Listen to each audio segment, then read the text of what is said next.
Assalamualaikum warahmatullahi wabarakatuh. Perkenalkan, nama saya Bella Febrianingrum dengan NPM 2222010171 dari Keperawatan B Fakultas Kesehatan Universitas Jenderal Ahmad Yani. Di sini saya akan menjelaskan satu persatu gambar perubahan sel dan menjawab pertanyaan yang ada. Yang pertama ada bagian-bagian sel. Dari luar, di sini ada plasma membran atau membran plasma. Kemudian dalamnya ada organel-organel sel yang di sini ada smooth endoplasma reticulum atau retikulum endoplasma halus yang tidak terdapat bintik-bintik. Kemudian ada sentriol. Di sini ada sentriol. Kemudian ada mikrotubulus. Ini.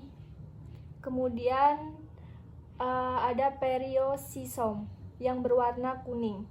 Kemudian ada sitoskeleton yang seperti rantai. Kemudian ada endosom. Kemudian ada mitokondria di sini. Kemudian ada lisosom yang berwarna biru. Kemudian ada Golgi apparatus atau badan Golgi. Kemudian ada ribosom yang seperti bintik-bintik. Kemudian ada retikulum endoplasma kasar yang ada bintik-bintiknya. Kemudian pada bagian inti ada nukleus dan nukleolus. Yang kedua, di sini ada gambar proses adaptasi sel normal yang kemudian terjadi adaptasi sel yaitu atrofi. Contoh kasus penyakit yang memungkinkan sel mengalami adaptasi atrofi adalah pada orang lumpuh atau penyusutan pada otak. Kemudian, kenapa sel mengalami proses adaptasi atrofi?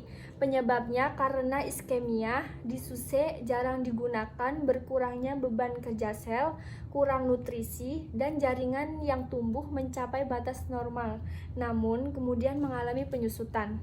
Kemudian di sini ada gambar adaptasi sel yang terjadi adalah hipertrofi.